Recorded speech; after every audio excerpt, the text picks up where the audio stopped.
Hello. Welcome to an adventure.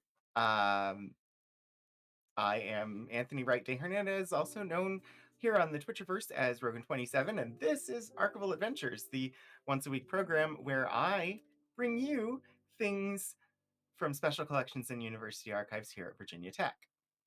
So, whether you're here on the Rogan27 channel or the VTUL Studios channel, welcome. It is great to have you here.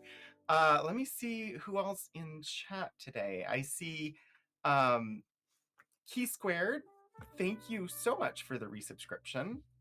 44 months.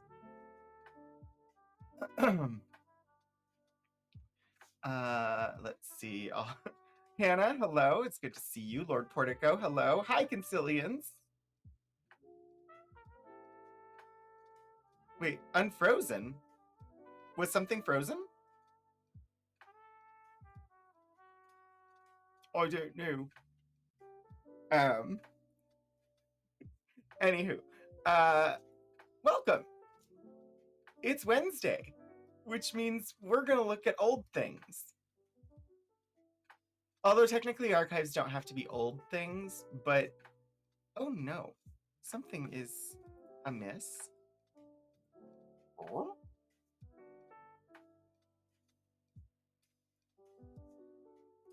Oh, I don't know what happened there, but it's fixed it now.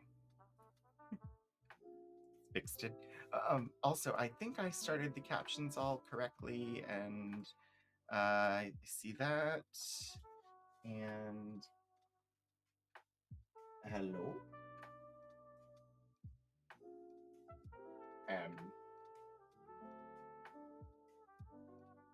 Almost. They're almost all working. How is everybody today? I hope that you're having a good I hope that you're having a good Wednesday. It seems to be a little bit like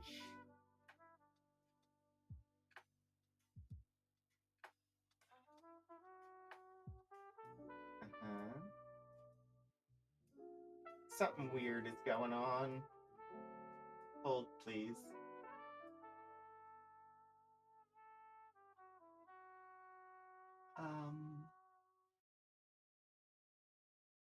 Properties.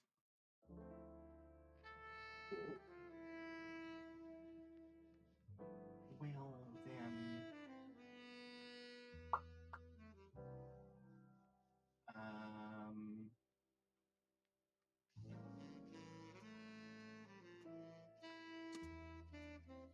I don't know why it's not doing what I need it to do.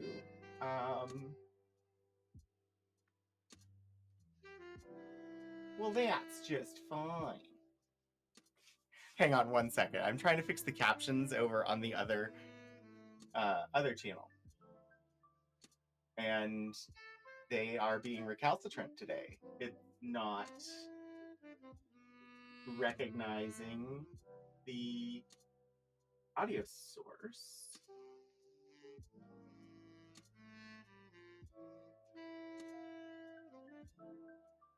Well. Oh.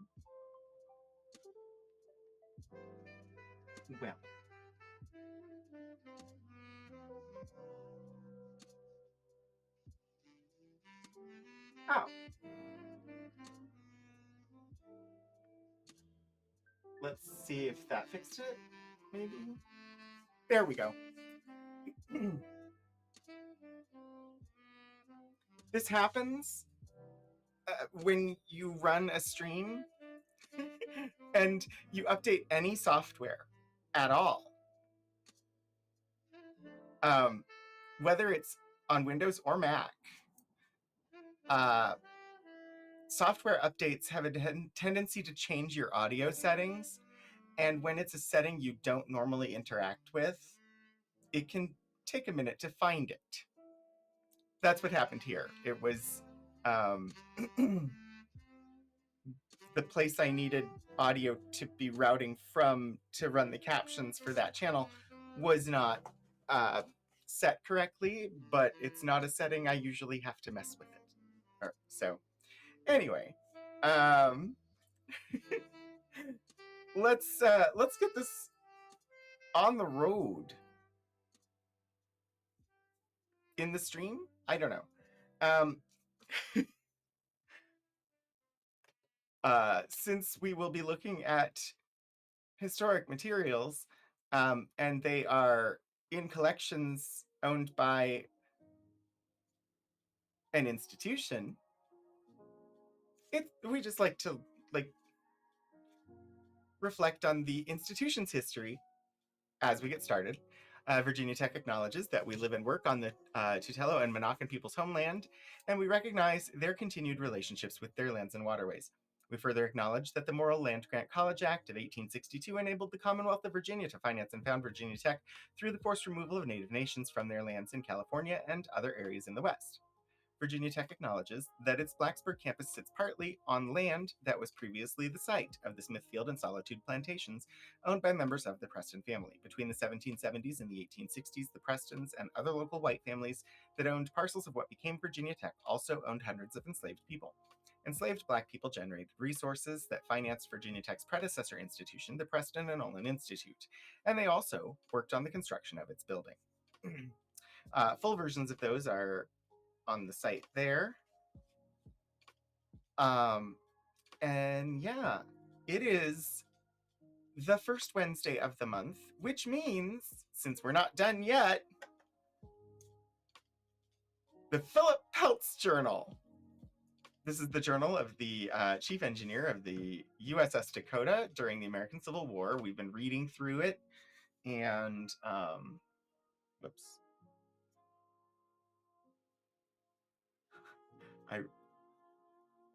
I don't know, that formatting. It's a steam sloop. It was part of the blockade of the North Atlantic, stationed near Hampton Roads, witnessed the Monitor, the first fight between two ironclads, the Monitor and the Merrimack. We just got through a section where they had yellow fever aboard ship, and then they went up to New York to basically get some repairs and have the entire ship fumigated because nobody knows yet what causes yellow fever. And so for sanitation purposes, they're going to fumigate the entire ship. Hi, Stephen Joyce. But we got through that section, and they're just getting orders. They will be heading out to look for a ship referred to in the journal as the 290. And so that's where we're going to pick it up, is with them preparing to head out and look for the 290. We'll probably refresh our memory on what the 290 is. I believe we looked at it last time, but it's been a month. Okay.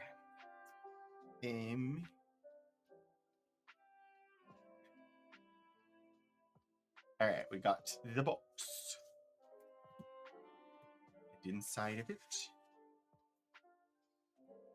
the lovely journal that has been lovingly, I don't know. The one that we sent off and had it restored, which delayed our reading of it.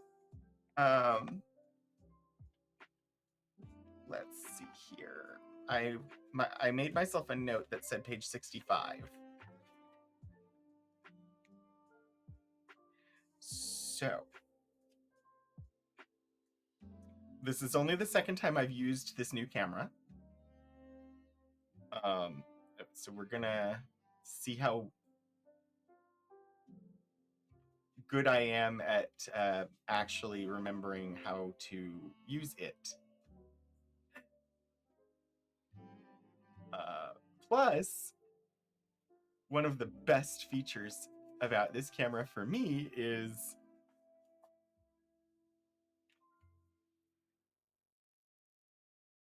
Nope, it didn't work. Of course, I say one of the best features and it doesn't want to do it. So that's fine. I'm confused now.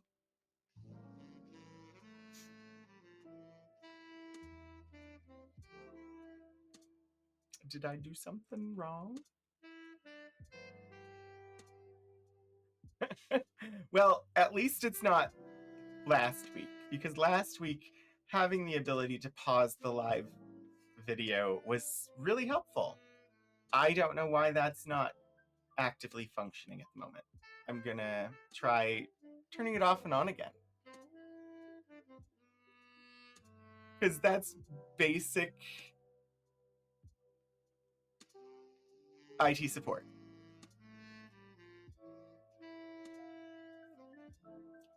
Piece of technology not doing what you expect it to do? Try power cycling it. Off and on again is always worth a go, and it doesn't take that long. So, and it's not one of those issues that is going to cause me to have to bring the stream down in order to do it. It's just going to take a second while it restarts. Oh dear. Let's autofocus that. How about? And we'll zoom in again. And can I pause? Yes, it is working now. So now, if I bump the table, it doesn't jiggle. Partly because this camera is more stable, but also because I can pause the live feed from the camera. Which was one of the things that made me want this camera. So we are picking up here the North River, Monday, November 17th, 1862. Came to anchor here this morning at about 9 o'clock after a tedious course of 12 after a tedious cruise of 12 days after the 290. For the first 5 days out, we experienced northeasterly gales and a high rolling sea, the most uncomfortable weather I ever experienced at sea. It rained nearly all the time, making our single-deck vessel most unpleasant.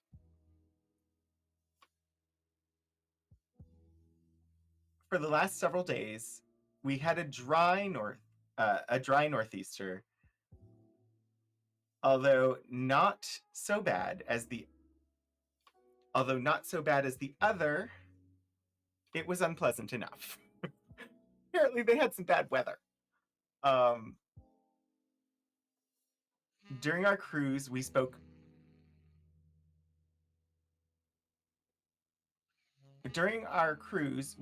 many steamers, barks, brigs, and schooners, but no gleanings could be gotten of the 290 or any other privateer. Some of them were frightened to hear such things were expected to be cruising in our northern waters. So now would be the time where I need to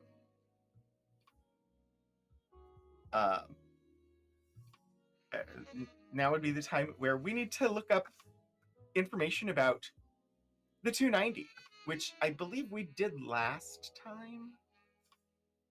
So it might be in my history. But also that was a long time ago.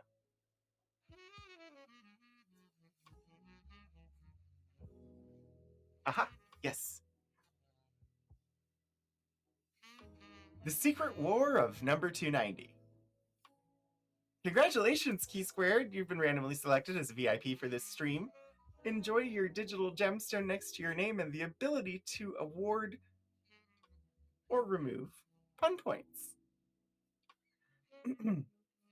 Okay, so this is at the U.S. Naval Institute website, The Secret War of Number 290. The name Raphael Semmes is linked forever with the famed raider CSS Alabama.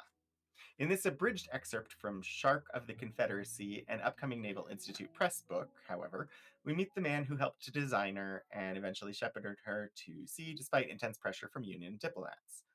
Okay, so this was by Charles Robinson III, December 1994, Naval History, Volume 8, Number 6. We read part of this last time, so I'm not going to go fully into depth. But basically, let's skip down because it had some good information.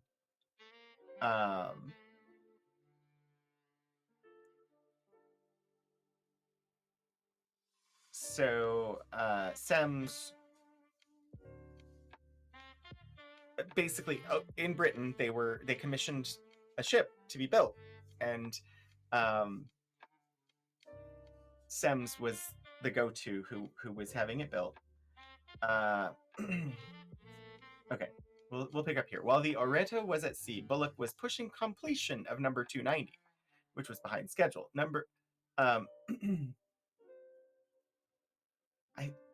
I don't remember. I probably shouldn't skip things, but here's where it is. Here we go. While he was negotiating for the Oreto, Bullock visited another shipyard, the Birkenhead Iron Works, owned by the firm of John Laird and Sons. There he discussed the possibility of a dispatch ship with specifications similar to those of the Oreto. An agreement was reached and Bullock began preparing the model and plans. Most British ships were then built of iron, but Bullock wanted wood. The Lairds told him it would take more time and be more expensive than the usual ship. The financial arrangements were made, and the contract was signed on 1 October 1861, or 1 August 1861, again in Bullock's name. So we're in November of 1862. The contract for the building of the ship that they're looking for was signed in August of 1861. So it's been more than a year since the contract was signed. The ship was designated simply as hull number 290, which was just, it was the 290th one that shipyard had built, or that shipbuilding company had built. Lairds intended to build a first-class ship, Bullock himself noted. They were especially critical and hard to please in the selection of the timber for the most important parts. Several times a stem post had already been fitted and bored for the propeller shaft when someone at Laird's noticed a defect and ordered it scrapped. Semmes arrived while construction was underway. He and Lieutenant Kell went to London. Commissioner James Mason informed Semmes that the Oreto had recently sailed for Nassau, where she would be commissioned as the CSS Florida. Adams was in a fury because Thomas Dudley, U.S. consul in Liverpool, had established beyond any reasonable doubt that she was bound for the Confederacy. Yes, Madam 33, we are looking for... they've been tasked with finding what is referred to in the journal as the 290. And so we're looking at some information about what is the 290, what is this ship, and yeah, it's the CSS Alabama. While the Oreto was at sea, Bullock was pushing completion of number 290, which was behind schedule. Already she was attracting attention. This worried Bullock, no doubt, he wrote. Remarks were often made in respect to her fitness for a cruiser, and it is not therefore surprising that she should have aroused the suspicions of those whose business it was to keep watch over the interests of the United States. Indeed, there was no question in Adams's mind that number 290 was destined for the Confederate Navy. There was even a rumor that she was designated 290 because she had been funded by 290 Southern sympathizers, although, in fact, she was the 290th hull built by the company. Yeah. In March, this is like, this is how conspiracy theories work.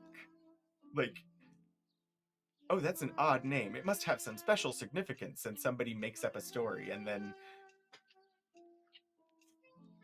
people run with it. Anyway, in March, Dudley hired Matthew McGuire, a private detective, to hang around the yards, watch the ship, and question the workmen. From various sources, McGuire managed to confirm American suspicions. The ship was of superior construction. She was built of the best English oak that could be obtained, every plank and timber of which she is built was strictly examined after being worked up, McGuire reported. A large quantity of this oak was condemned for what, the carpenter says, was no detriment whatever. The stem gear is all copper and brass. In fact, the gentleman who superintended her construction says they could not turn out anything better from Her Majesty's dockyards. Bullock was fully aware of McGuire's activities. He consulted his attorney, who advised him that he was doing nothing illegal and should maintain a low profile and complete the ship as soon as possible. Yeah, like, the U.S. doesn't want the ship built for the Confederate Navy, and their agents in Britain have noted that it is being built for the Confederate Navy. The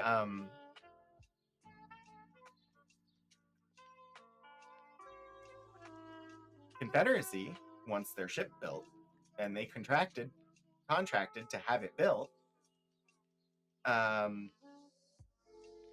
The ship builder, he took a contract. He's not doing anything illegal.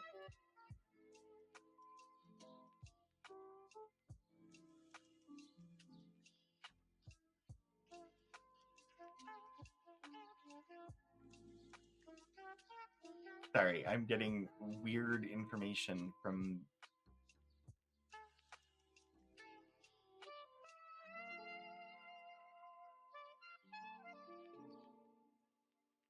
I was just double checking and making sure that shared chat was actually working, because it did not appear to be so, even though it said it was.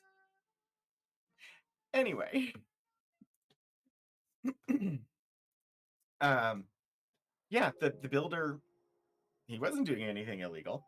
So his lawyer said, you're not doing anything illegal. Just maintain a low profile, finish the ship, and be done with it. No effort was made to conceal the ship, but absolute secrecy was maintained about her purpose. Neither the Lairds nor their employees were given any more information than was absolutely necessary. According to Bullock, they did not know for what purpose the ship was intended when they agreed to build her. And honestly, had they known what purpose when they built her, that still wouldn't matter. It wouldn't have been illegal to take the contract. It might have caused some diplomatic issues between the US and Britain, but Britain was sort of on the side of the Confederacy already, so I love the nods in legal. Hi, Portico. Bullock's denial notwithstanding, it is hard to imagine that the builders did not suspect that number 290 was a warship. Her specifications called for features that would be useful only on a naval vessel, such as Carling's requisite for gun pivots, etc., shot racks, a magazine and light room, and a shell room for protection. The ship was launched on 15 May 1862. And so we're in November now, so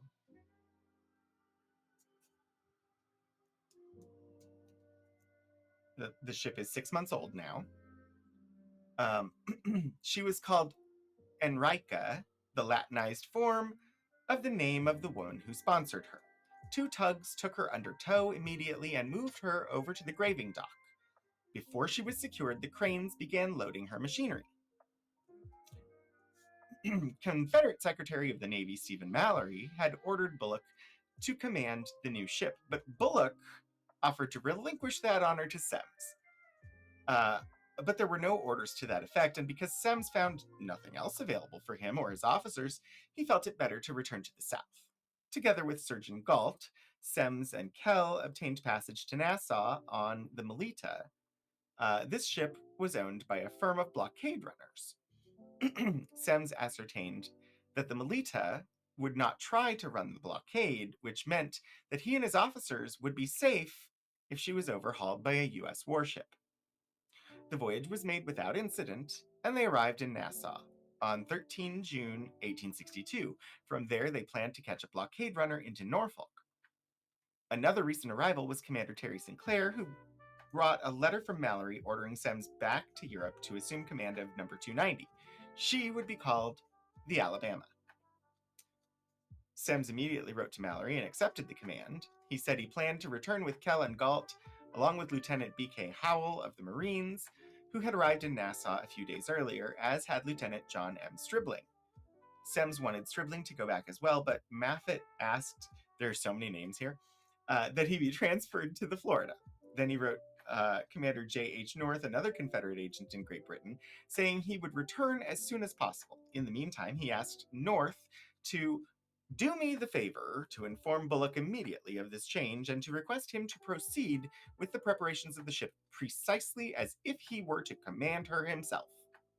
Detain also any of the Sumter's officers who may be still in London or Liverpool, without informing them, however, of the object of their detention, lest through indiscretion they may speak of it. He also asked North to contact Armstrong and call him to Britain to join the command. Aware of the difficulties involved, Semmes wrote Mallory, "It will doubtless be a matter of some delicacy and tact to get the Alabama safely out of British waters, without suspicion, as Mr. Adams and his numerous satellites in the shape of consuls and paid agents are exceedingly vigilant in their espionage." Semmes was correct in assuming that Adams would make trouble. The American minister's primary weapon was the Foreign Enlistment Act, which prohibited any British subject from equipping, furnishing, fitting out, or arming any vessel that was intended for service by a belligerent power. Okay, so that law, I could see how that would apply. Like, they're prohibited from furnishing, fitting out, or arming a vessel that is intended for service by a belligerent power, and since the Confederacy and the United States are at war, I think it'll come down to the specific definition of belligerent in this case. On 23 June, Adams notified the Foreign Office that he suspected the ship was being outfitted in violation of the act. The note was referred to legal officials, who said that if this was the case, the building and equipment of the vessel were a manifest violation of the Foreign Enlistment Act, and steps ought to be taken to put that act in force to prevent the vessel from going to sea. The British, however, insisted that the evidence be submitted before any action could be taken against offenders. With that proviso in mind, Adams instructed Dudley to gather all available evidence of the Enrica's true nature and present it to Samuel Price Edwards, collector of customs in Liverpool. Dudley got a sworn statement from an apprentice shipwright that Bullock had asked him to sign on number 290 as carpenter's mate, and that the ship was to be a Confederate man of war. This and other statements concerning the ship's magazines and reinforced deck were presented to Edwards, who took them as hearsay and insufficient to warrant detention of the ship. Exasperated, Dudley finally demanded that Edwards seize the ship. Dudley's firmness, together with Adams's constant badgering in London, prompted the Foreign Secretary John Russell, 1st Earl, to order an admiralty inspection of the Enrica. This was at least the second such inspection, and once again the ship was found to be unarmed and with no war materiel on board. There were several reasons for British inaction. First, Confederate legal advisors had thoroughly researched the Foreign Enlistment Act and found it riddled with holes. It would have been a violation to build, arm, and equip a warship in a single operation, but as Adams's son later noted, there was nothing in the act which made illegal the building of a warship, as one operation, and nothing which prevented the purchase of the arms and munitions to equip such a vessel, when built, as another operation, but the two must be kept distinctly separate. Then in July 1862, the North suffered a series of military disasters that made the likelihood of a Southern victory very real. Government ministers in both London and Paris were considering the possibility of mediating between the United States and the Confederacy as separate powers. Failing that, Lord Palmerston, the Prime Minister, and Lord Russell agreed that it might be necessary to recognize the Confederacy as an independent nation. Against that possibility, the British government was careful to avoid offending the South. Adams was equally indifferent to British legalities and Southern military success. He had only one interest, and that was to stop the Enrica, which he learned had gone out for her first trial on 15 June. The steam sloop USS Tuscarora arrived in British waters, and he sent word to her commanding officer, Captain Craven, to intercept the Enrica if she tried to put to sea. Bullock, however, was one jump ahead. He made arrangements with a friend in Southampton to keep an eye on the Union ship's movements while he personally watched out for Adams. We knew that this is an amazing story. It's so much intrigue, and I knew none of this until we came across a reference to the 290, and this is just really interesting. We knew that the American minister was pressing the government to seize the ship, Bullock said, and the frequent inquiries addressed to the builders by the customs authorities at London and the active watchfulness of the local officers of that department at Liverpool warned me that the situation was critical. The Enrica was cold, and all stores were put on board. A British master was necessary so the ship could receive her certificate from the Board of Trade, and for that purpose, Bullock retained Captain Matthew J. Butcher, a Royal Navy reservist and former Cunard man. Oh, the Cunard line. Okay. He detailed Lieutenant John Lowe, CSN, to help complete arrangements and accompany the ship. Everything was ready for a fast departure. Adams presented his case to Robert Porritt Collier, a judge advocate of the fleet and the country's leading authority on maritime law. Collier was convinced that the ship was in clear violation of the Foreign Enlistment Act, and that if she were allowed to sail, the U.S. government would have serious grounds of complaint. Armed with this opinion, Adams went to Russell, who agreed to take the case to Sir John Harding, a Queen's advocate. On Saturday, 26 July, Bullock received reliable information that it would not be safe for the Enrica to remain in port for another 48 hours. He moved fast. He already had a verbal agreement with Laird's that the ship could have a second trial with a full load. Now he told the company that he wanted her to have a day-long trial in the Irish Sea. It must be awkward to be a maritime law expert named for a class of ship.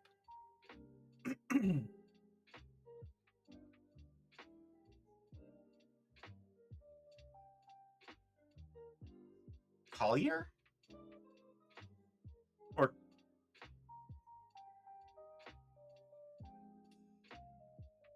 a collier is a coal transport? I didn't know. Oh, that makes total sense. But yeah, I didn't make the connection until you said it.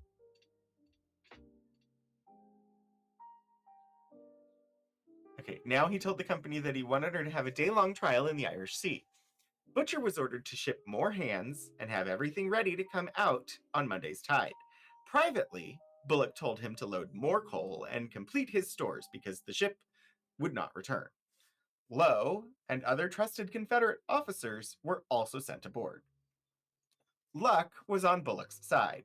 Harding suffered a crippling stroke, and his wife allowed the package to lie undisturbed on his desk for 3 days. On his own initiative, what a turn of luck. On his own initiative, Russell sent an order to detain the Enrica. He was too late. At 9 a.m., 28 July, she came out of the dock and anchored. The following morning, she was dressed out in flags with a party of invited guests for the trial cruise. Lowe had contracted the tug Hercules to accompany the ship as a tender. Hidden in the tug's hold was spare equipment that had been left off the Enrica in the rush to get her ready for sea. At 4 p.m., the Hercules took Bullock and his guests off, and the Enrica headed towards Melfrey Bay on the Welsh coast, where she anchored. The next morning, Bullock was at the landing stage, ready to return to the Enrica, when he was handed a telegram from his contact in Southampton. It said that the Tuscarora had sailed and was believed to be heading towards Queenstown, on the southern coast of Ireland. This meant that Craven planned to intercept the ship if she followed the usual route down the Irish Sea and through St. George's Channel. She would have to sail north past the Giant's Causeway and around Ireland. It was stormy by the time the Hercules delivered Bullock and the spare equipment aboard the Enrica. Butcher feared for the ship's safety, and Bullock himself confessed that under ordinary circumstances he would have sought shelter. But these were not ordinary circumstances, and at 2:30 a.m., 31 July, she steamed out into the Irish Sea. That evening, as she passed the Giant's Causeway, she hailed a passing fishing boat, which took Bullock and pilot George Bond ashore. Captain Butcher pointed the ship around Ireland on a course that would take her down the Atlantic to Praia Bay on the island of Terceira in the Azores. Upon arrival, Butcher was to meet the supply ship Agrippina and take on guns and stores. Fill the bunkers from the coals on board the Agrippina and keep both vessels ready for a start on short notice, Bullock wrote. Captain R. Semmes of the Confederate States Navy is the officer who will, I hope, very soon relieve you. Obviously, Butcher knew the true nature of the voyage and had known for some time. Among his instructions, Bullock told him, You are to consider yourself as my confidential agent, and I shall rely upon you as one gentleman may upon another. If you have an opportunity at any time, send me a line, and get out of the reach of the telegraphic stations as soon as possible. It's probably every lawyer's dream. It is important that your movements should not be reported, and you will please avoid speaking or signaling any passing ship. Similar orders were sent to Captain Alexander McQueen of the Agrippina, although they ostensibly came from that ship's owners rather than Bullock himself. Meanwhile, Semmes had been unable to obtain passage back to Europe for several weeks. He finally arrived in Liverpool on the steamer Bahama a few days after the Enrica had sailed.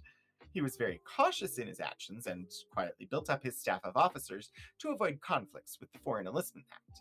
He did recruit one British subject, however, Dr. David Llewellyn, an assistant surgeon for the new ship. Kell had no illusions about the coming cruise. On August 12th, he wrote to his wife, We go on board ship in 2 hours and sail early tomorrow morning to meet our new ship at the appointed rendezvous. She is said to be a beautiful gunboat and very fast. I hope before very long you will get good accounts of us and our work. God grant this war may close this winter. It did not. But should it continue longer, we must be brave and bear up cheerfully till we have driven the invader from our soil and established our beloved Southland free and independent among the nations of the earth. The following day, 13 August, the Bahama cleared Liverpool for the Azores with Semmes, Kell, Bullock, and other officers on board. As the tug that had towed her down the Mersey cast off, her crew gave the ship 3 cheers. It's amazing. Like, honestly, just reading that excerpt, the whole story of the building of the 290 would make an amazing movie. It is very much a spy story. And it's got the rapid escape from the British harbor and having to sail into a storm in the Irish Sea so that they escape their pursuers. Like, it's got everything you need for a thrilling movie.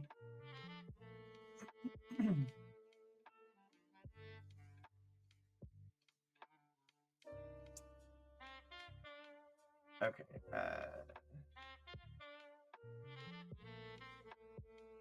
Yes, people were frightened to hear about privateers in the northern waters. That's where we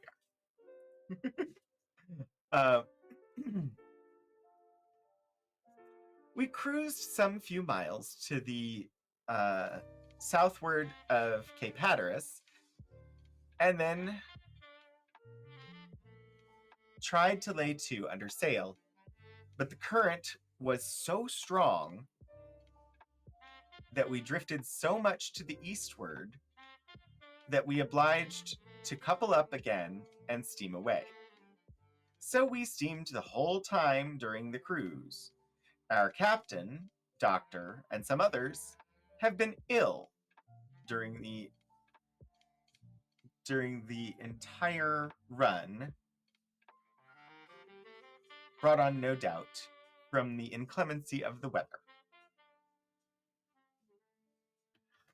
Oh, they were getting sick at sea because of the weather.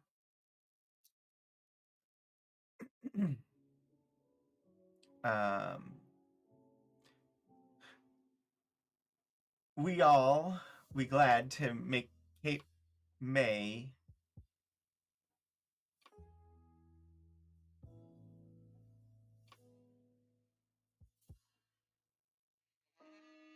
this is okay. Glad to make Cape May light.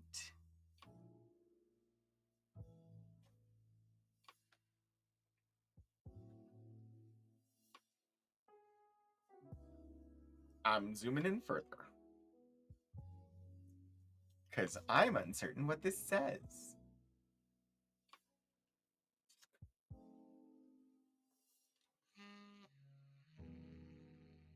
Inclemency of the weather. I'm glad to make Cape May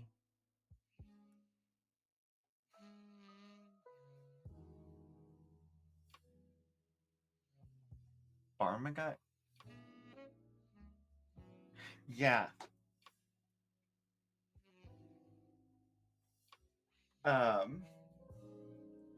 This is going to be one of those times where I'm going to pull out the transcription because I have no idea what those words are.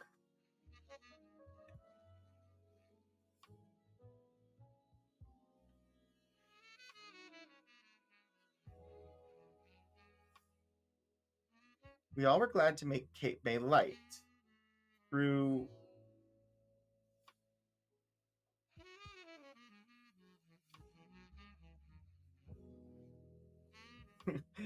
they aren't sure either. They say it says Ramagat lie.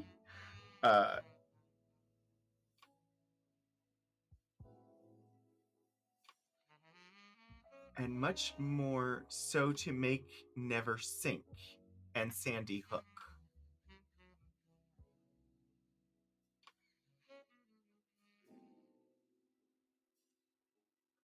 Okay, so to me, it looks like it's a proper name, which honestly they get difficult. But and of course you won't be able to see what I'm pointing to if I don't.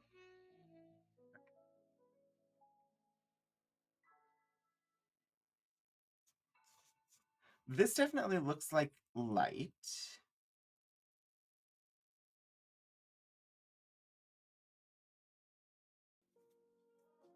Glad to make Cape May light.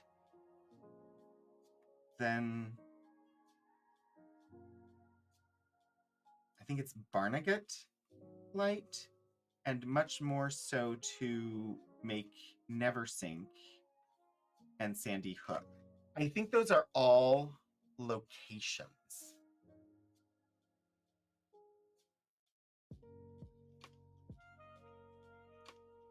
To the internet. Yeah, I think it's Cape May Lighthouse. I think that's what it means. Hi, Nuggets. Most of the hour was this website about the 290. So, and then when I returned to actually reading things, we're stuck on a couple of words, but I'm looking things up.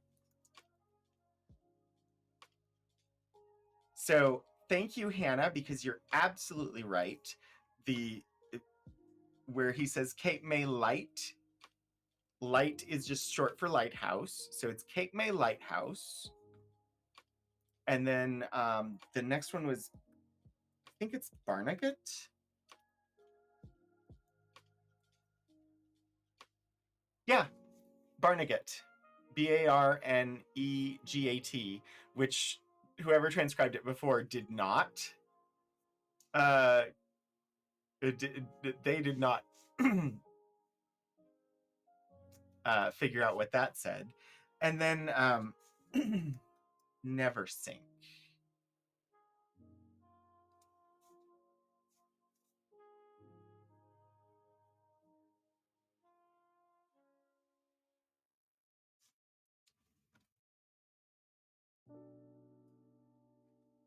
Okay, where's Barnegat?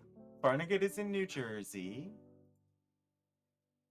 Cape May's in New Jersey. Never Sink is in New York.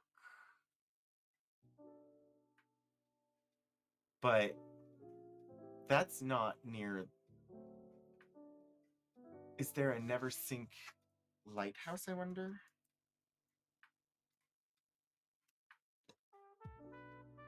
Ah! There is. It is also in New Jersey.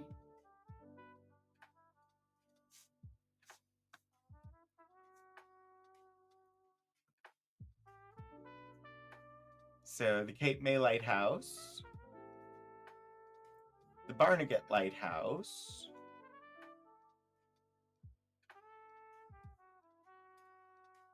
the Never Sink Twin Lights,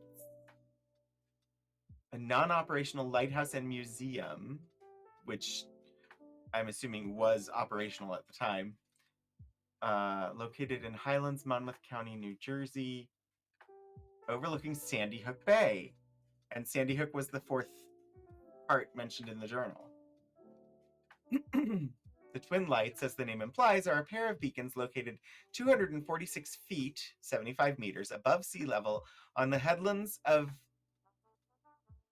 Oh, it's Navasink. Navasink Highlands. It's not Neversink, it's Navasink. Navesink.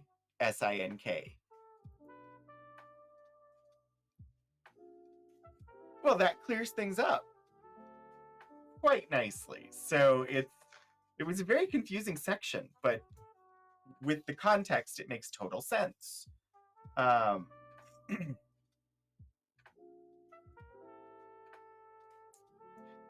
captain, doctor, and some others have been ill during the entire run, brought on, no doubt, from the inclemency of the weather.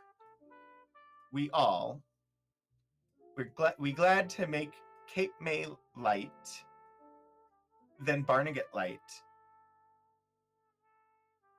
and much more so to make he wrote Never Sink, but it's Navasink, but Never Sink and Sandy Hook.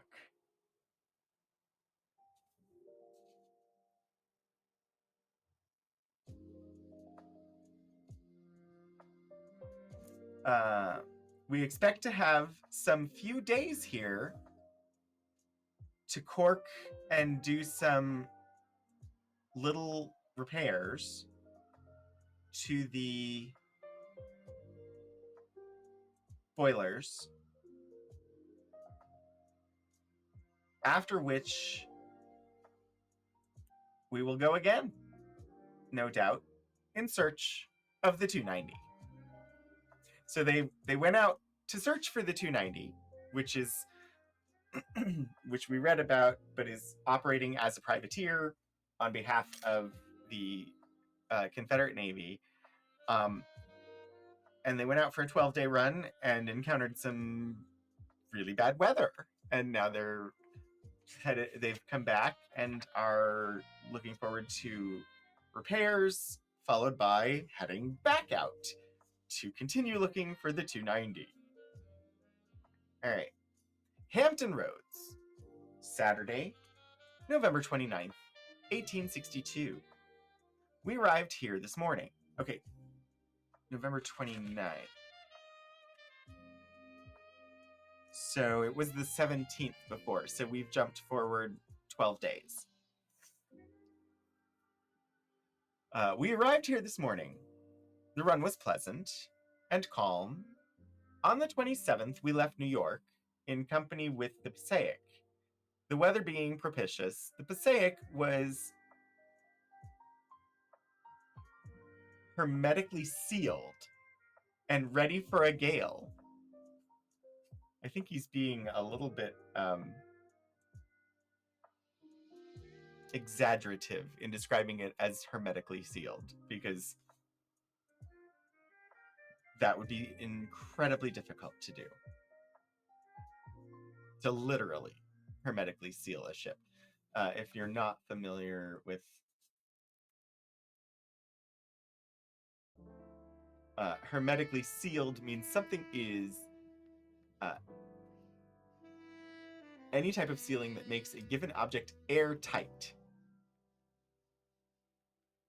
It originally applied to airtight glass containers.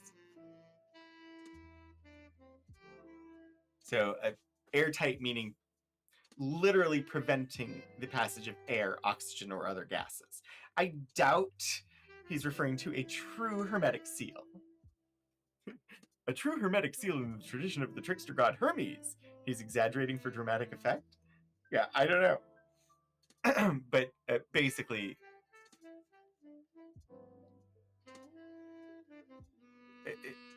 the Passaic has battened down in preparation for a storm. And they've apparently gone a little overboard in doing so, according to his opinion. Although she appeared some little like a raft, she certainly looked invulnerable and just the thing for a fight. During the passage, I took particular notice of the manner in which she acted in a sea way. Our experience in the weather line was not very great, for we saw nothing but moderate weather and sea all the way down here. For the weather we experienced, I shall say she behaved beautifully. The sea, of course, broke over her. So it would over any vessel only a few inches above the water. I suppose we should look up the Passaic, since he's going on about her. Hi, Sterling. How are you? It's good to see you. The USS Passaic. The first Passaic was a single-turreted coastal monitor purchased by the United States Navy for service during the American Civil War. First of a 10-ship class of 1,335-ton ironclad monitors. Was built by Continental Ironworks, Greenpoint, New York.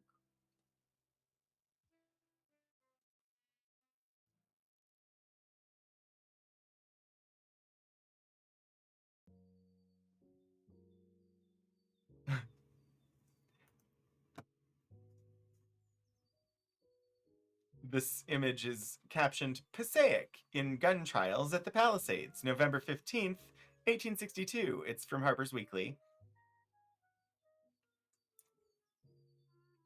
So he said in his descriptions, he talked about, of course, the sea broke over her, as it would for any so maybe it's sitting so low in the water, maybe he wasn't exaggerating about it being hermetically sealed.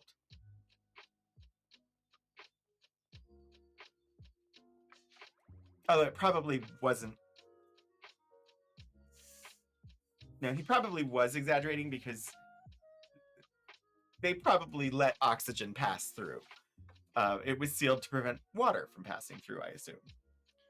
You're still at home? I hope you're feeling better.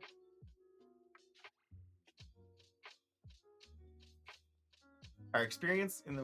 okay, but where was I? I shall say she behaved beautifully. The sea, of course, broke over her, so it would over any vessel only a few inches above the water. Her motion was good, rising and falling. Raising and falling easily with the sea. Not the slightest rolling motion was to be seen.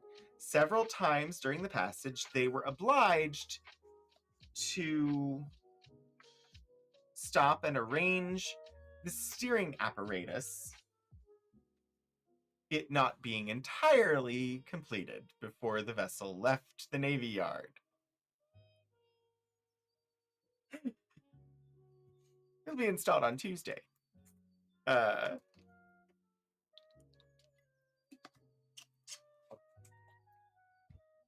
Steering won't be installed till Tuesday. Sorry, that's a reference to a Star Trek thing. As we were coming into the roads, I noticed the Passaic's engines stopped, and steam issuing from every opening about the deck. Upon visiting the vessel this afternoon, I learned they had blown out several rivets and carried away several staybolts, thereby disabling the machinery. And filling the place with steam. The fires were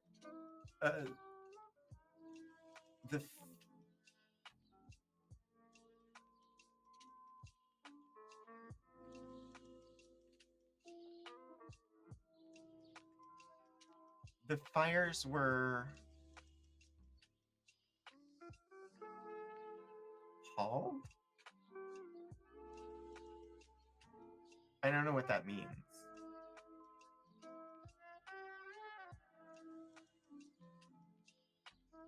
Blown out rivets not recommended in anything that is actually meant to literally be hermetically sealed. Yes, key squared. I agree.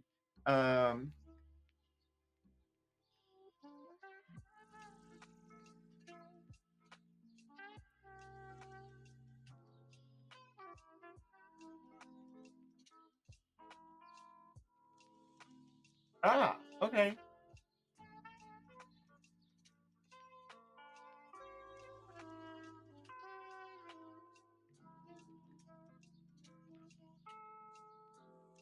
It's just a phrase.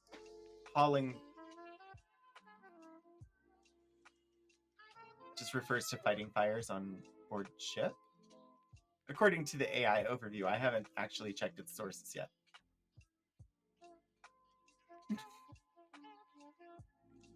And it definitely is not completely accurate.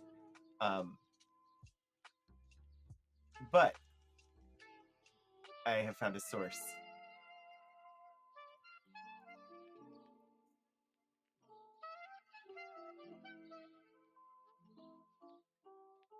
Huh. Wait, hauling... I don't think it means fighting a fire. I think it means that they... Because it's a steam-powered vessel, and they've got... It's...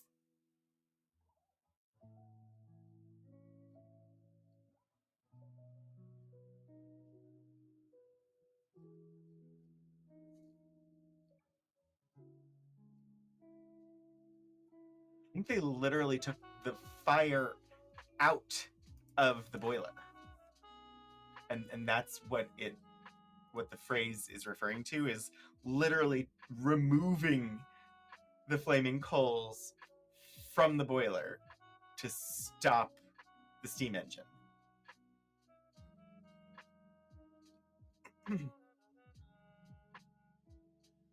Because all the references I'm finding are talking about hauling the fires to cool down,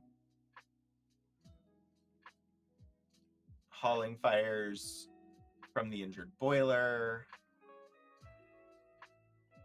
I haven't found a specific reference, like a specific definition of the phrase, but the things that I am seeing, it sounds like it's a procedure by which they literally take the flaming hot coals out of the boiler. Ooh. I may have found something. I wonder if it will be searchable.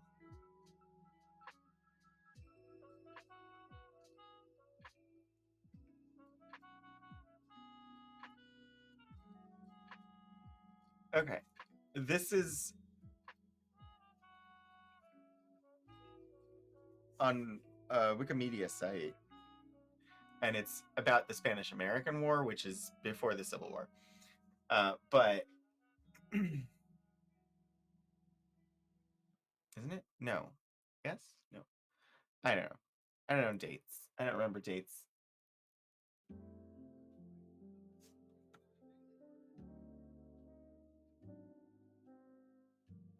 And we might not actually get...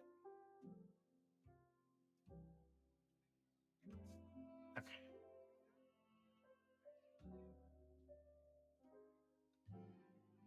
Driving the men from the fire room and lowering the water in the boiler below the gauge glass. Upon calling for volunteers to haul the fires, the two men above mentioned responded, went below, and with the scalding water blowing into their faces and subject to the most intense heat, succeeded in hauling the fires and thereby saving the boiler from injury.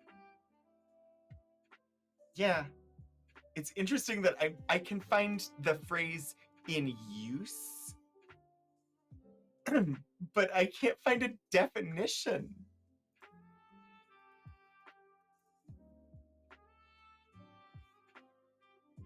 Like a description of what was the process.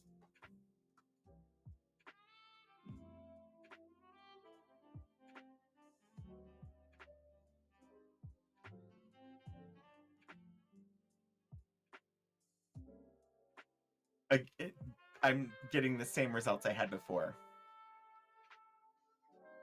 where people are doing the action, but it doesn't say specifically what that action is. They're hauling the fires. Everybody knows what that means, clearly.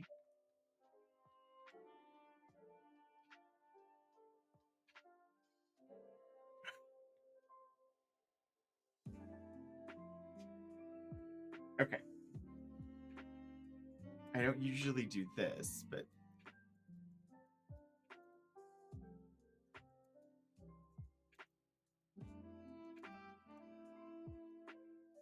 I do not want an AI answer, please. Haul the fires or bank them as occasion requires. Okay, but what is... Textbook of Seamanship, page 10. That sounds promising.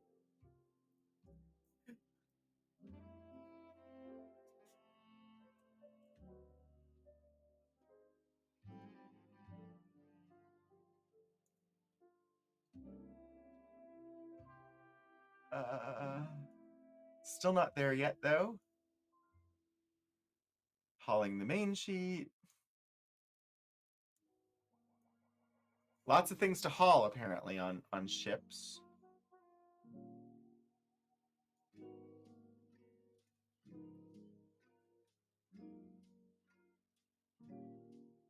Here we go. Steam and sail.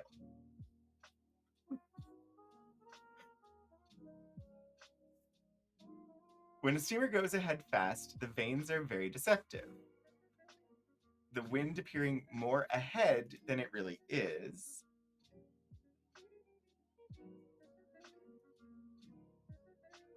I'm gonna zoom in.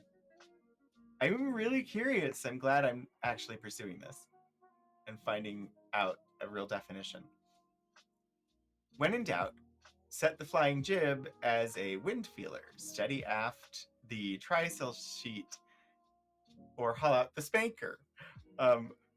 We're lacking some basic knowledge of what these different ship parts are, but I don't think it'll matter to what we're trying to find an answer for. Should the latter stand well, give the order. Clear away the fore and aft sails, man the sheets and halyards, and when all ready, hail taut, hoist away, haul aft.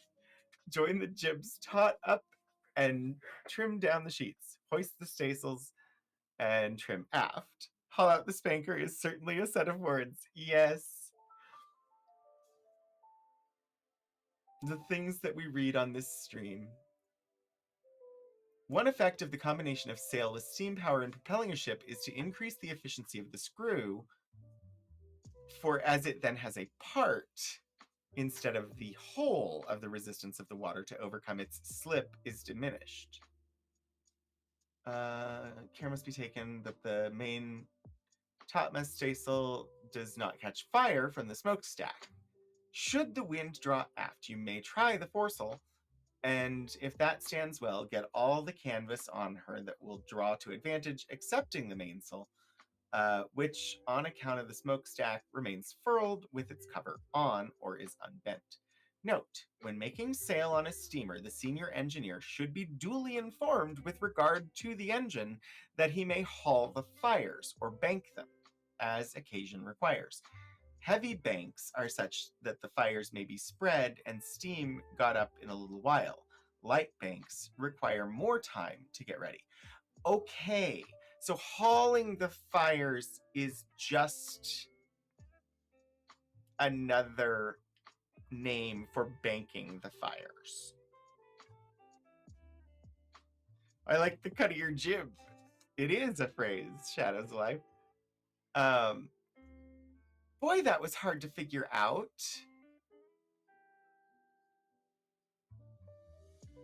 We ran across the phrase in usage in all sorts of journals and things like that, but nobody ever actually said what it meant to haul the fires. It just means that you're banking the fire.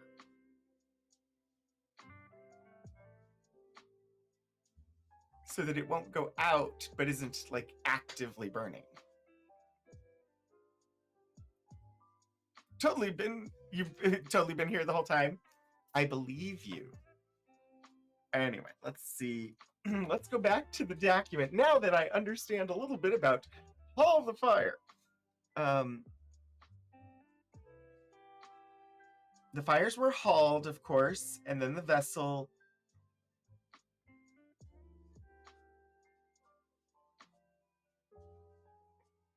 towed the balance of the ways into the roads. At the time, steam was 24 pounds. I'm assuming, of pressure. 24 pounds. Steam was 24 pounds. I'm assuming that's the amount of pressure that was in this steam engine system.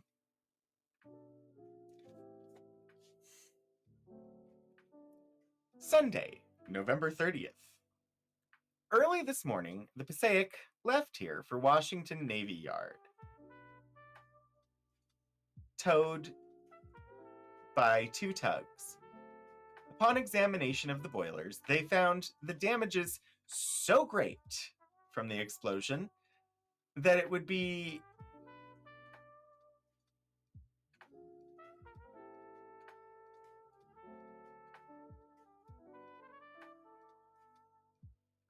okay. I don't know what he means to say here. He literally wrote economizing. ECOMOMISING is what he wrote. Economizing.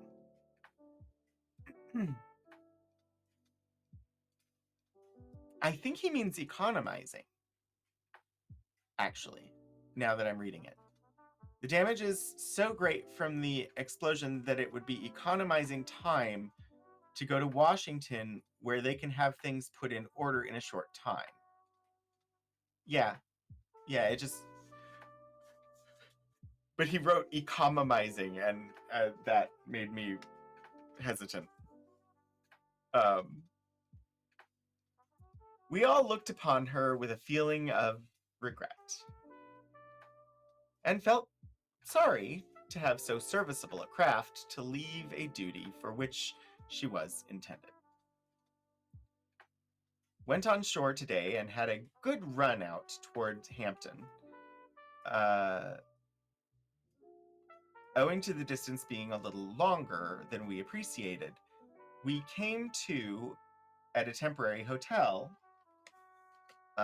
stopped a short time, and then visited the fortress. Somewhat fatigued from our tramp, we were glad to meet the sundown boat, and once more get on board. The Admiral arrived this morning from Washington. I learn we are now attached to the North Atlantic blockading squadron, so our duty will no doubt be arduous and unpleasant. Oh dear. He does not like the North Atlantic storms. I think he's made that abundantly clear in the last few entries. Old Point looks about the same as usual. The only material alteration here is the removal of the Hygeia Hotel. This is entirely demolished. All other buildings bear the same old-fashioned aspect. The new Ironsides is at Newport's News, together with the Monitor, Galena, etc. One small vessel is only at the old anchorage at Norfolk. Whether this is sufficient protection for that place, time will show. Troops are now being sent towards Suffolk in large numbers. Many troops are yet inbound of the transports in the harbor, waiting for some purpose, we know not for what.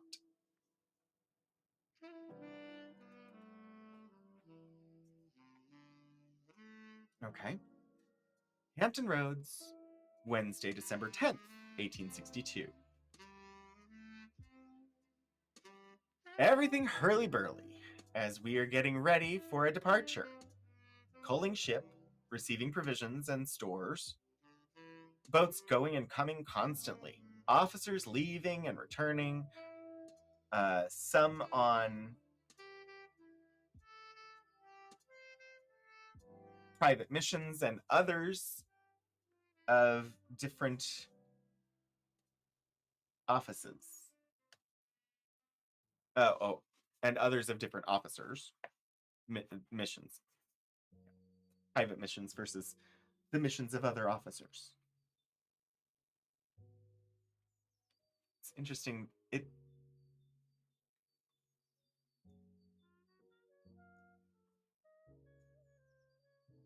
I don't know if you all can see it, but so it'll autofocus and be perfectly crisp in the center. And the right side is pretty good, but the left side gets a little blurry. As though it had a little bit of curve to the lens. I'm not sure why it does that, but it's not a huge deal. It's just that's why I was messing with it, was because the words on the left were blurry while everything else was not, and it's been consistent throughout. Anyway, our destination is as yet only a conjecture. Our destination is as yet only a conjecture, as we have been directed to have our litter sent to Beaufort.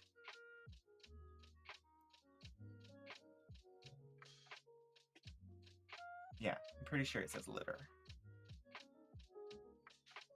The probability is that we are bound for that place. Letter. It's letter. It's not litter. They were directed to have their letters sent to Beaufort, so they think that they're probably going to go to Beaufort. Probably a good assumption, right? And also to Wilmington, North Carolina. At short time before leaving, in company with the captain, I made a visit to the admiral on board the steamer.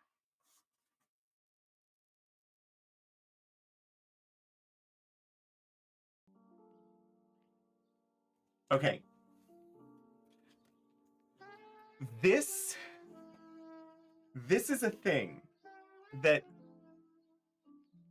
makes transcription of things like this difficult, makes reading them difficult.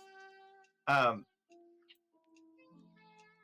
made a visit to the admiral on board the steamer, and then you come across this. This is the name of the steamer. And if you aren't familiar first with this individual's handwriting, yeah, it says Phil. If you aren't familiar with this individual's handwriting, and if you're not familiar with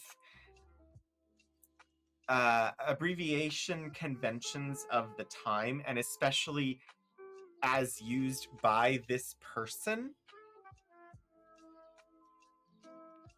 it would possibly be a little confusing. So it definitely is PHIL. And then there's a lowercase a with a line under it and 2 dots, and then a period, and then the M dash. It means Philadelphia. It's the steamer Philadelphia. And I knew as soon as I saw it that it was Philadelphia, but I wanted to pause and just point to that this could be an easy stumbling block for somebody trying to work with the document. Not used to encountering naval vessels that sound like somebody you meet at dinner. It's because it's abbreviated. He abbreviated Philadelphia as Phil, and then it's a superscript A as the indication that it's Philadelphia, and he just didn't want to write the whole thing out. It's the same way. So when he does, when he's doing the dates and he does the TH for 10th, it's superscript TH with a line and 2 dots. So I knew immediately upon seeing this that it was a letter as a superscript with a line and 2 dots, and PHIL, and that's definitely an A because he writes his A's like that when they're by themselves, and that's basically the same. And Phil A would be Philadelphia. But yeah, not something that would be immediately obvious if you weren't familiar with his handwriting, the way he abbreviates things, and with just the whole concept of how abbreviations happen. Like today we would just write like PHILA period to abbreviate like Philadelphia. But you'll come across things that aren't in common usage. Like oftentimes people will be mentioned by name, but instead of writing out William, it'll just be WM. And that's really common. And you just have to know that WM just means William. But if you don't know, you don't know. Okay, so on board the steamer Philadelphia and exhibited a model of an arrangement for closing embrasures. The idea was sufficiently well thought of that the admiral proposed sending it to the department. It's like JAS for James. Yeah, exactly, Hannah. So he met with the admiral and proposed, showed off a model of an arrangement for closing embrasures. Embrasures. Those are they're meant to contain fire. So the idea was sufficiently well thought of that the admiral proposed sending it to the department, meaning the Department of the Navy. It will be sent at the first opportunity. So he had an idea. People thought it was good enough that he got to present it to the admiral, and the admiral is sending it to the Department of the Navy. That's kind of a big deal.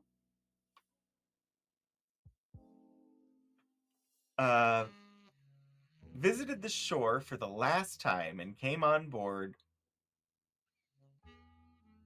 all night. All the necessary arrangements having been made, and steam up, we have up anchor at 4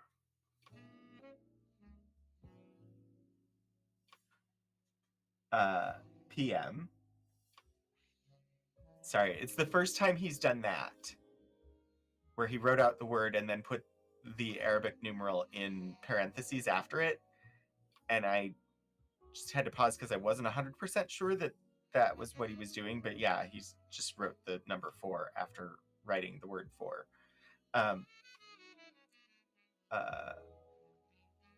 We have up anchor at 4 p.m. and steamed out of the harbor. The weather looked quite propitious, expecting the atmosphere was a little misty. Accepting the atmosphere was a little misty. We carry with us one coast pilot and an assistant paymaster. The latter is ordered to join the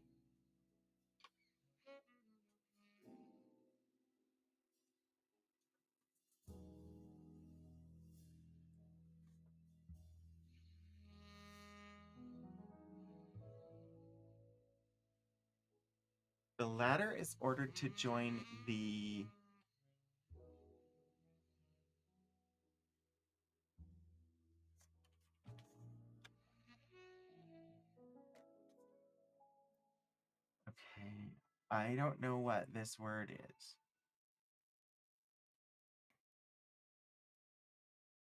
Because it looks like A, and that's either a G, a Z, a Y, a J. I'm uncertain. It looks probably like a G, but it's followed by LIGHT. A light. It just has an extra G. I don't understand what that means, though. Assistant Paymaster. The latter is ordered to join the Alight. We are now all on the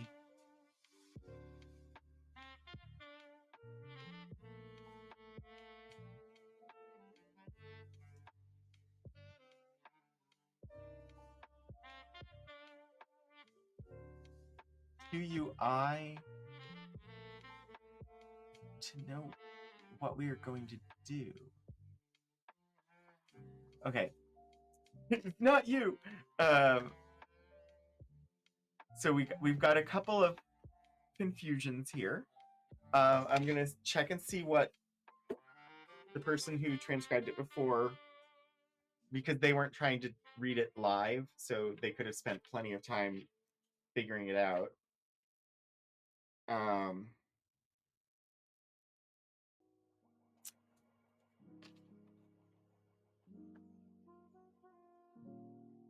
Oh, okay, that's possible. Let me check one thing.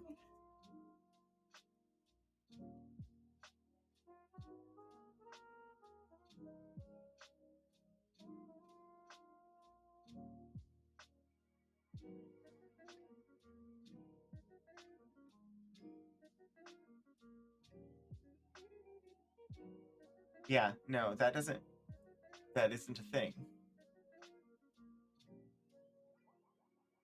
The transcriber thought it was possibly Taglight, Taglight, but there is no USS Taglight. Qui vive?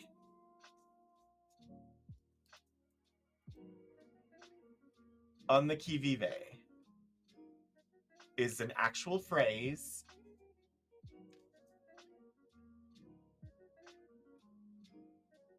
And yet, you're not going to give me a definition of what it means. It's just, thank you for that. Alert. It just means lookout. On the lookout. Latin happens. Yeah.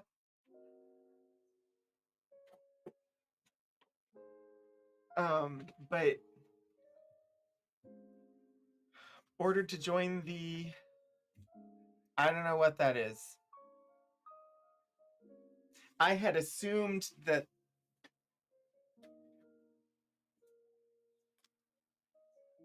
see, now I'm gonna puzzle over this forever. I had assumed that this was him crossing out something. Oh, wait, but if it's not, if that's an actual letter, that's a P. It's not T. That's a P.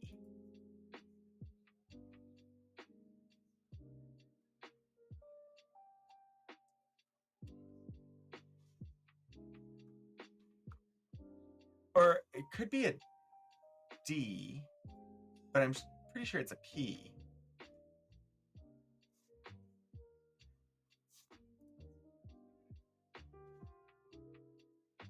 Nope, it's a D.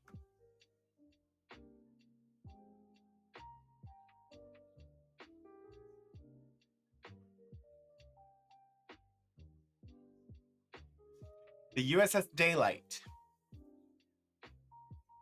A steamship acquired by the Union Navy during the American Civil War. She was used by the Navy to patrol navigable waterways of the Confederacy to prevent the South from trading with other countries. It's a screw steamer built in 1859.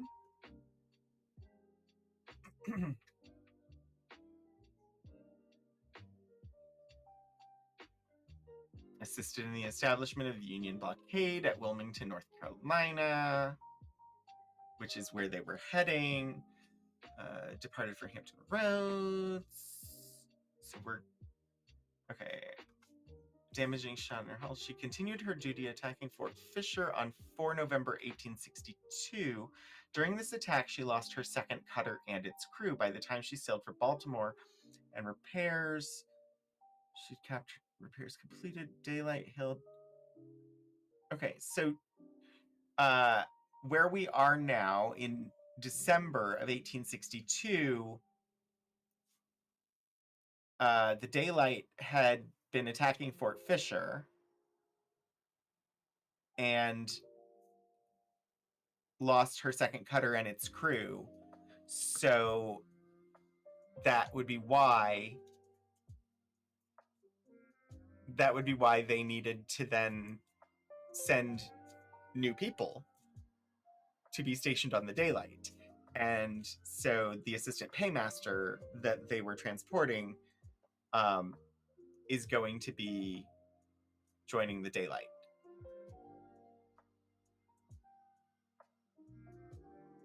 Dang it, ship names. You know, we're really on the internet when there's incomprehensible shipping discourse, right? Yes. We are now all on the qui vive to know what we are going to do.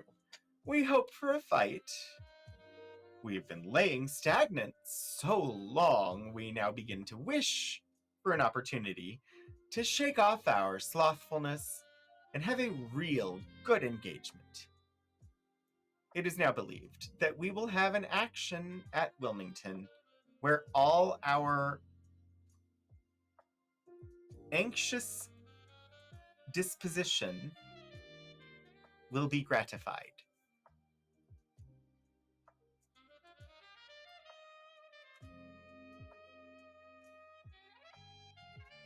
I'm going to make a note for myself because that the USS Daylight was so hard to figure out that when I finally get around to when I finally get up to that section in correcting the transcription, I don't want to have forgotten what it was.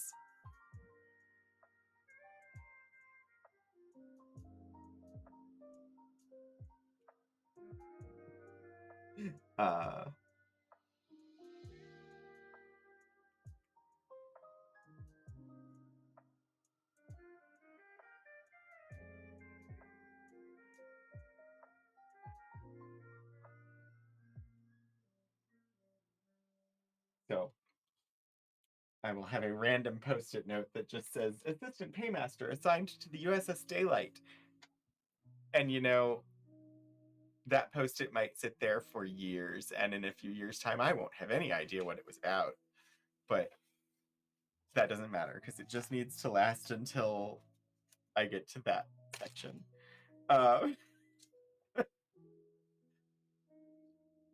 As you do, exactly. Off Wilmington, North Carolina, Monday, December 15th, 1862. On the 12th instant, we arrived at this place and commenced the duty of blockading this port. Upon our arrival, the Penobscot left for Beaufort to coal.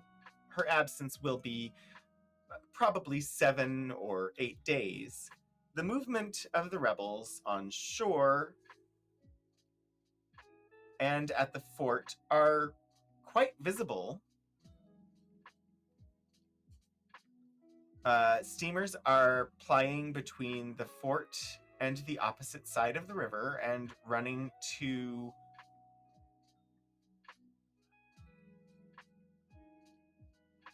various other points in the river. Occasionally come our side. Wow. Occasionally they come our side and take a look at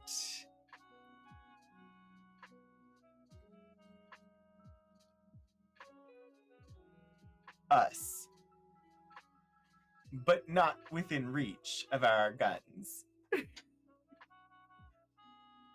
I know that Shirley says small boats, but I immediately read it as small brats, which is very different.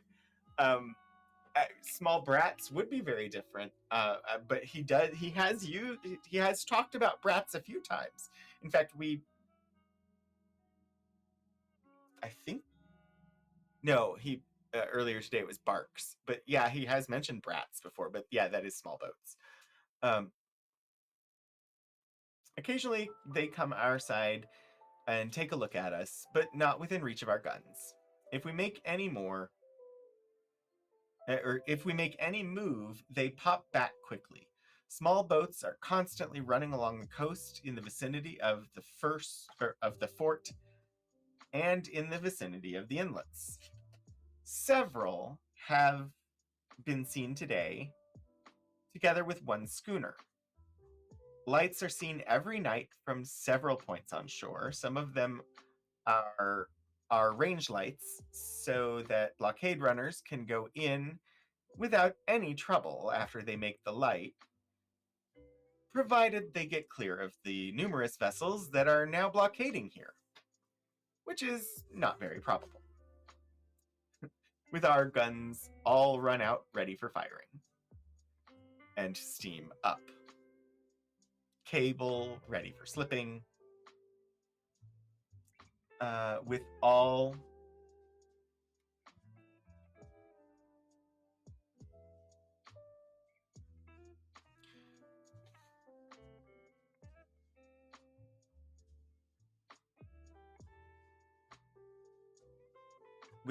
something ready for it. What is that word? With all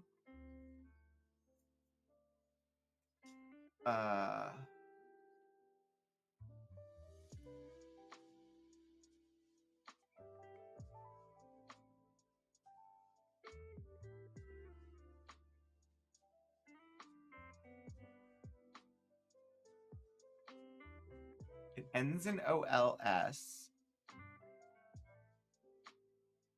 Tools. Yes.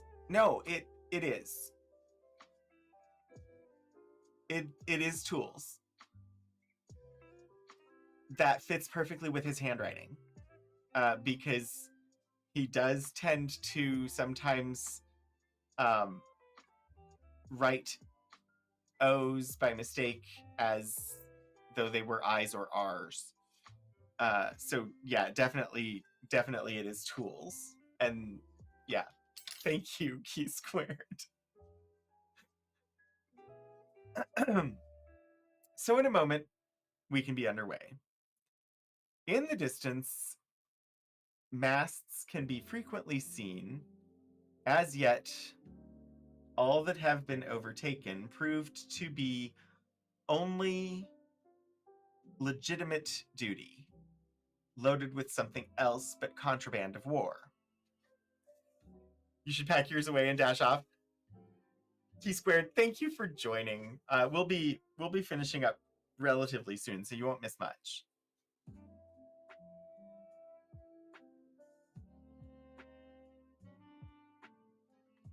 At night, lights are discerned from various quarters seaward, many of which are no doubt blockade runners. These lights show, but for a moment, as signals to the shore.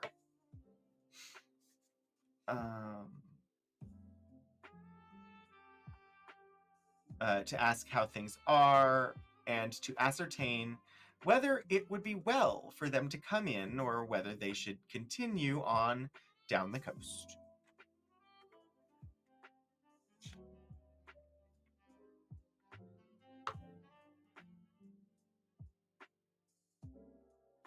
At sea, Saturday, January 3rd, 1863. We finally hit 1863. So we jumped ahead half of December, because the last entry was December 15th, and now it's January 3rd. Yesterday, while at Beaufort, North Carolina, the Passaic came in with the bad tidings of the total loss of the Monitor. It appears, from what we can glean from those who were on board the Monitor, and those of the Rhode Island, together with all who witnessed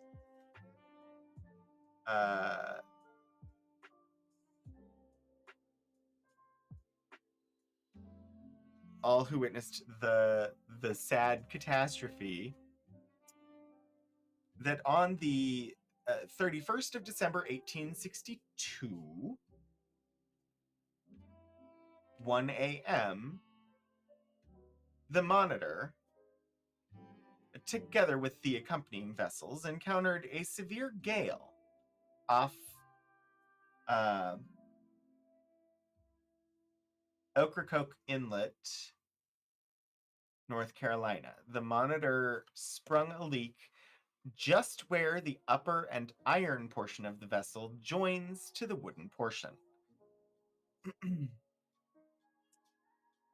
The surging of the vessel was so great that the leak soon became so great that the fires in the boilers were extinguished, thereby disabling the whole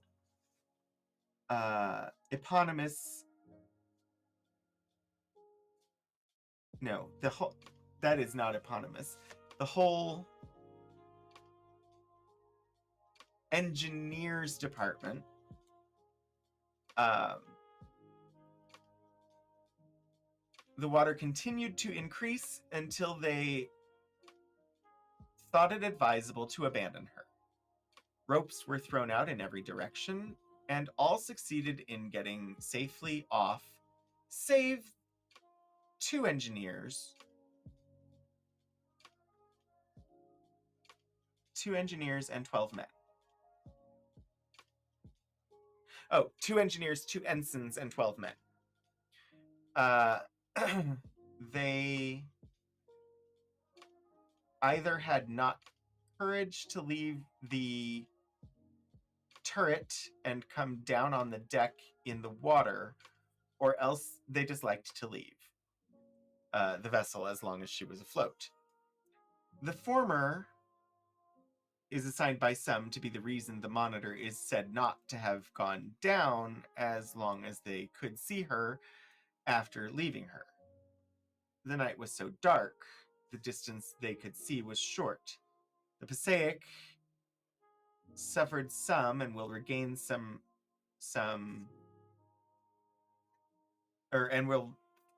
the Passaic suffered some and will require some repair. She will be delayed here about 2 weeks, so says the captain of her. We started fires this afternoon and left Beaufort for off Wilmington, where we expect to remain as long as our cold lasts.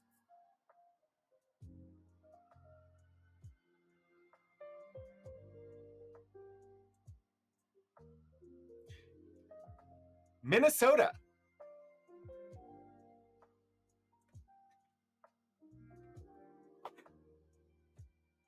Off Newport News, Friday, February 13th, 1863. On the 29th of last month, I was detached from the Dakota and ordered to this vessel. On the 2nd,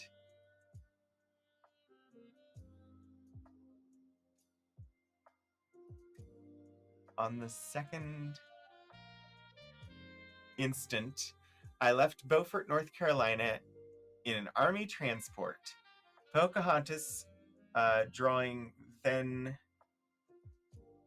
feet of water. Soon after we got outside, we encountered very heavy gales, which continued until we got to the northward of the roads. It was our intention to go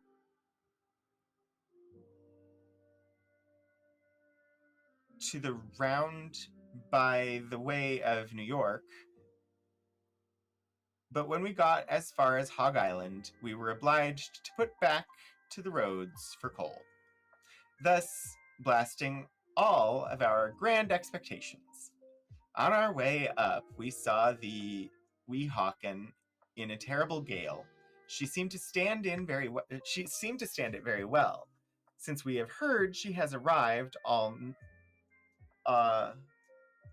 night at her destination. It was certainly the most disagreeable storm I ever experienced. I have attended to the different little commission I have had to perform for my friends and am now regularly installed on board this vessel. My duties have been varied and continuous. Many of the smaller boats of the squadron march out of order and Many of the smaller boats of the squadron much out of order and require constant attention. At general quarters today, while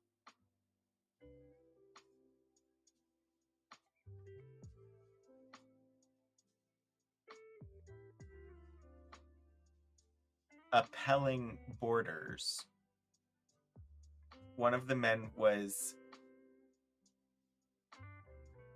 repelling?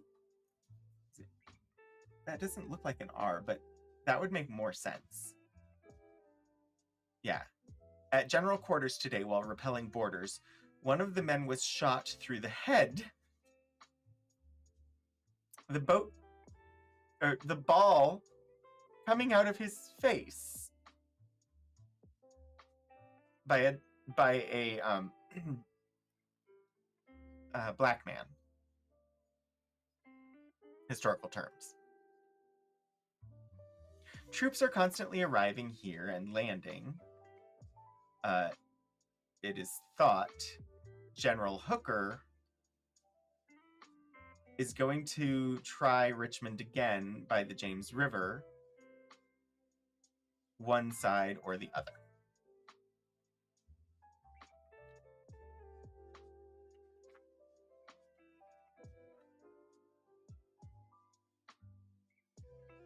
I think that's where we'll leave it. We'll pick up with Saturday, February 20th next time.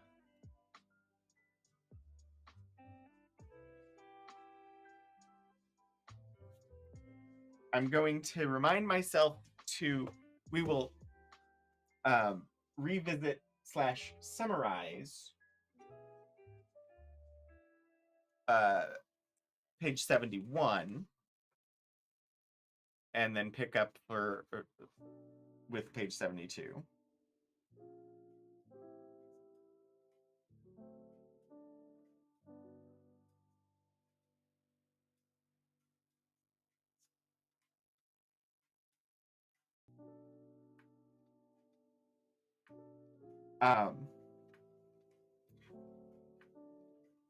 But what do I call it now? Like, the name of the series of episodes is USS Dacotah Chief Engineer's Journal. But he's no longer on the Dakota, he's now on the Minnesota.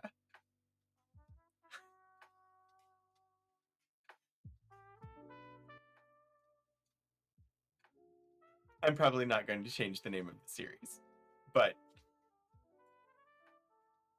and we are almost done. I imagine next month we will probably finish, because we'll have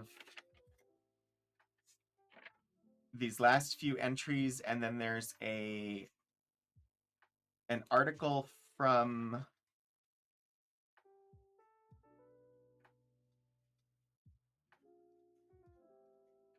Harper's Weekly, or sorry, an article from Harper's Monthly. And I haven't dug into what exactly the article is about, but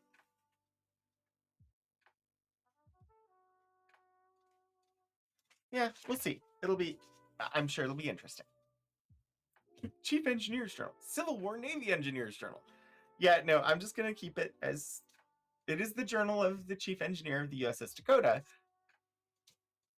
who we are in the denouement now. We're near the end of this journal. He's only writing entries like once every 2 weeks or so now. And his story is moving on. He's moving on from the Dakotah, but we get to see a little bit of him moving on into 1863. So I think that works. For me, it's been great. I've really been enjoying reading through the journal. I hope you have as well. Next week, we have something else. Ah, yes. Okay, next week we will be looking at NASA's Project Mercury.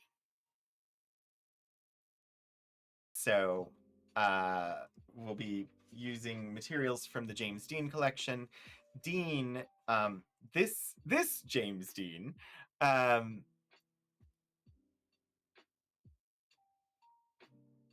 was involved in the creation of NASA's art program, and was involved in everything from Project Mercury onward. And so I don't know for certain what his involvement was in creation of the art program. I just remember that he is related to that somehow. Anyway, we'll be looking at stuff from his collection, possibly some other items related to Project Mercury that are not from his collection, but that will be the focus next week. So hopefully that will appeal.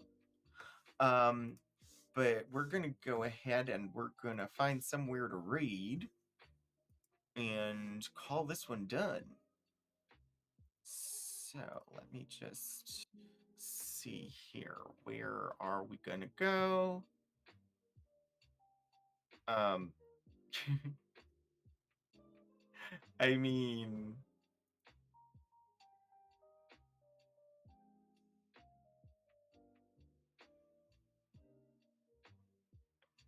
cabins and bees sound really fun. So we're gonna go say hi to Stephen Joyce because Stephen has been a wonderful supporter of this entire project, and I'm happy to throw some viewers his way. He's a wonderful streamer. He has a wonderful, wonderful community, and so I encourage you all to join for the raid. I'm just gonna set that up now.